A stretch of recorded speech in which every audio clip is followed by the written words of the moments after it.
Welcome student, आपका स्वागत है आपके अपने YouTube channel GS classes bye Saurabh पाठक सर। हम आज की वीडियो में ये पढ़ेंगे कि राष्ट्रपति पर महाभियोग कैसे लगाया जाता है, ठीक है ना, उसको कैसे हटाया जाता है, महाभियोग क्या है, कैसे लाया जाएगा। बाकी हमने राष्ट्रपति का चुनाव है इससे पहले वीडियो में पढ़ लिया है, जो स्टूडेंट जुड़ रहे हैं वो उसको देख लेंगे, ठीक है ना। उससे पहले हमने ये भी पढ़ लिया है कि राष्ट्रपति के कुछ महत्वपूर्ण आर्टिकल है। तो आज की वीडियो में देखते हैं राष्ट्रपति पर महाभियोग। तो हमारा क्वेश्चन है राष्ट्रपति पर जो महाभियोग है वो हमारा कैसे लगता है, राष्ट्रपति पर जो महाभियोग है वो हमारा कैसे लगता है। तो पहला पॉइंट तो याद रखिए, जो महाभियोग शब्द है वो केवल हमारा राष्ट्रपति के लिए यूज होता है, लेकिन हम सामान्यतः काफी बार जो हमारे क्वेश्चन आते हैं वहाँ लिख के दिया जाता है कि सुप्रीम कोर्ट के मुख्य न्यायाधीश पर महाभियोग, उपराष्ट्रपति को, ऐसे महाभियोग शब्द हम काफी पदों के लिए यूज कर लेते हैं, लेकिन आपको याद रखना है जो महाभियोग शब्द है वो केवल राष्ट्रपति के लिए है। तो एग्जाम में आता है हमारे लिए महाभियोग शब्द केवल राष्ट्रपति के लिए। तो पहले ये पॉइंट देखते हैं, उसके बाद हम देखेंगे क्या है। तो महाभियोग किस आर्टिकल से हमारा, तो आर्टिकल 61, और इम्पोर्टेंट आर्टिकल भी हमारे लिए भी इम्पोर्टेंट आर्टिकल भी है। तो अनुच्छेद 61 है वो ये बताता है कहीं ना कहीं कि राष्ट्रपति पर आप महाभियोग ला सकते हैं। तो क्वेश्चन आएगा आपके लिए राष्ट्रपति का जो महाभियोग है वो किस आर्टिकल से है, तो आर्टिकल हमारा 61 से है। हमने जो महाभियोग जो हटाने का जो तरीका लिया है वो महाभियोग हमने कहाँ से लिया हुआ है, तो अमेरिका से। आपको कुछ पॉइंट पता होना चाहिए कि हमने राष्ट्रपति का पद भी कहाँ से लिया है, अमेरिका से, हटाने का तरीका भी कहाँ से लिया है, अमेरिका से, लेकिन राष्ट्रपति की जो शक्तियां हैं वो हमने कहाँ से लिए हैं, ब्रिटेन की तरह। अब देखिए ग्रहण कहाँ से किया हमने, ये अमेरिका से। इसका अर्थ क्या होता है, राष्ट्रपति को हटाने का तरीका। तो क्वेश्चन आएगा राष्ट्रपति को जो हटाया जाता है वो क्या कहलाता है, हमारा महाभियोग। अब अगला पॉइंट ये है, अगर 18 हैं तो उसका क्या कारण है, कोई ना कोई उसका कारण तो होगा। तो ऐसा क्या कारण है कि राष्ट्रपति को हटाया जा रहा है, तो संविधान का उल्लंघन कुछ नहीं है। संविधान लिखा हुआ है कि मंत्रिमंडल की बात मानेगा, पीएम की बात मानेगा। तो ऐसे याद रखिए जब वो संविधान की बातों को ना माने तो एग्जाम में आता है हमारे लिए क्यों हटाया जाता है, संविधान का उल्लंघन। तो बातों को ना मानना कहलाता है उल्लंघन, बाकी संविधान सब लिखा हुआ है।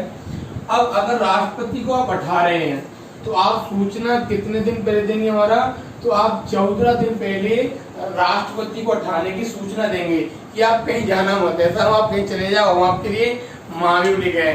तो याद रखिए महाभियोग लाने से पहले 14 दिन पहले सूचना देनी पड़ेगी। जैसे आज है, आज हम उनको बोल जाएंगे कि हम आपके खिलाफ 14 दिन बाद महाभियोग लेकर आ रहे हैं। तो क्वेश्चन आता है 14 दिन तक हमारी क्या है, उसको सूचना दे दी जाएगी पहले ही। फिर सदन में प्रस्ताव लाने के लिए सदस्य, अब देखिए ये तो लाने के लिए है, ये प्रस्ताव लाने के लिए सदस्य है।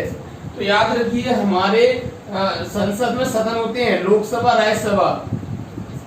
तो कोई भी सदन, आंसर याद रखिए, अच्छा क्वेश्चन है आपके लिए, कोई भी सदन हटाने का प्रस्ताव ला सकता है, कोई भी सदन हटाने का प्रस्ताव ला सकता है, चाहे वो लोकसभा हो चाहे वो राज्यसभा हो। जो पहले लाएगा वो कहलाएगा महाभियोग लाने वाला पहला सदन, फिर जहां जाएगा वो दूसरा। तो कोई भी पहला हो जाएगा, कोई भी दूसरा हो जाएगा लाने में। कोई भी याद रखिए सदन ला सकता है हमारा महाभियोग राष्ट्रपति के खिलाफ, कोई भी सदन।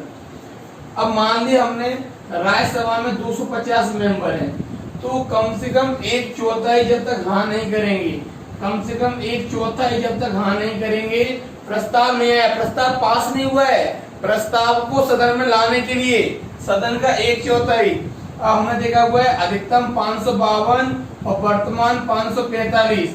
तो लोकसभा की भी ऐसी कंडीशन रहेगी, 1/4 मेंबर जब तक हाँ नहीं करेंगे विधेयक नहीं आएगा।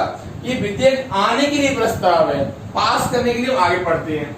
तो क्वेश्चन आएगा कोई भी सदन अगर प्रस्ताव लाना चाह रहा है तो कुल मेंबर का कितना होना चाहिए, हमारा 1/4 कम से कम होना ही चाहिए। इससे कम हुआ तो प्रस्ताव आएगा ही नहीं, मना कर दिया जाएगा। अब इस सदनों में प्रस्ताव पास करने के लिए कितने सदस्य चाहिए हमको, तो 2/3 मेंबर चाहिए।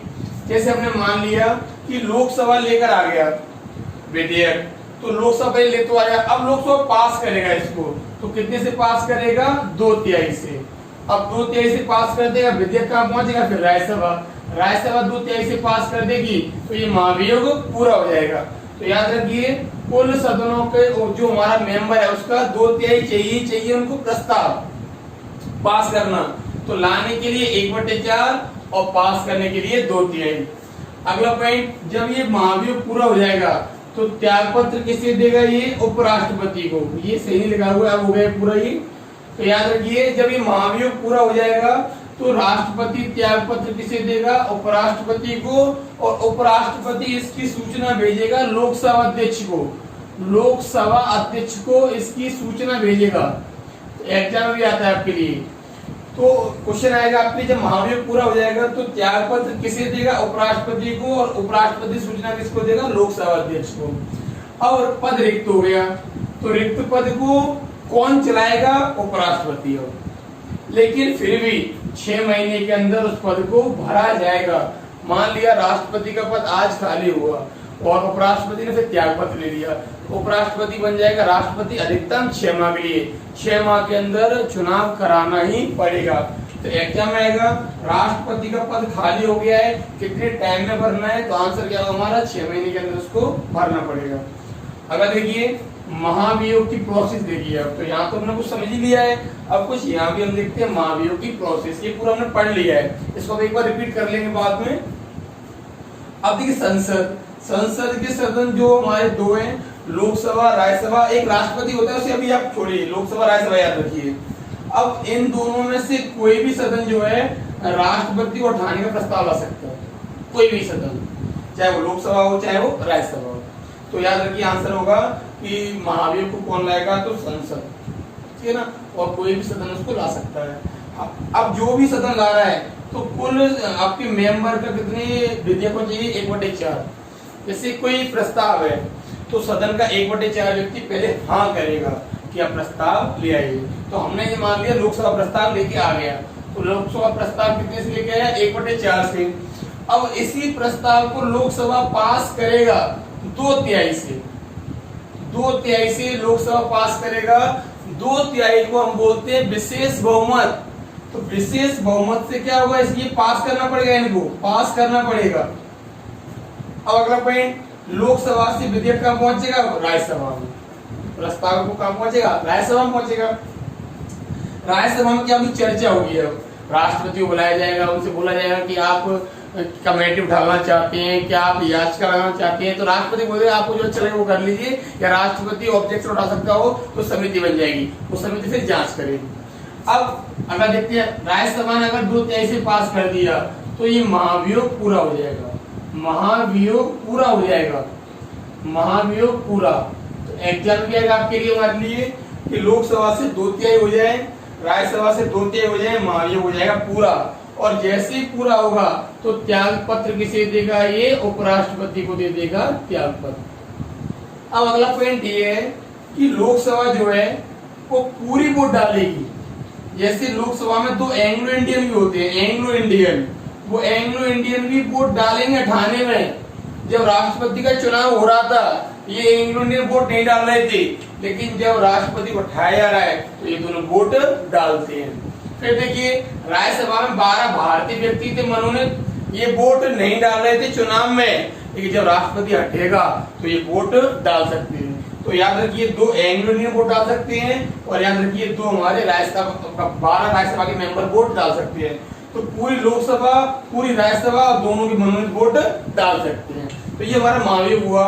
और नोट डाल के पॉइंट लगा हुआ है, दोनों सदनों के मनोनीत सदस्य महाभियोग प्रस्ताव पर वोट डालते हैं। तो याद रखिए चुनाव में वोट नहीं डालते हैं और महाभियोग में वोट डालते हैं, ऐसे सदस्य कौन से? हमारे दोनों के मनोनीत। तो याद रखिए मनोनीत वोट डालते हैं। अगला नोट पॉइंट लगा हुआ है, महाभियोग में विधानसभा वोट नहीं डालती है और विधान परिषद वोट नहीं डालती है।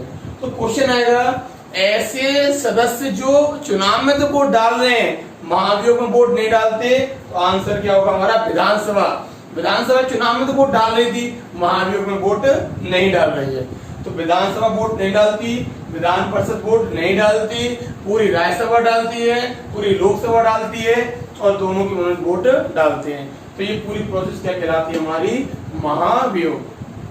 फिर देखते हैं महाभियोग शब्द मोस्टली किसके लिए आता है, राष्ट्रपति के लिए आता है, ठीक है ना। अनुच्छेद 61 में कहां से लिया है, अमेरिका से।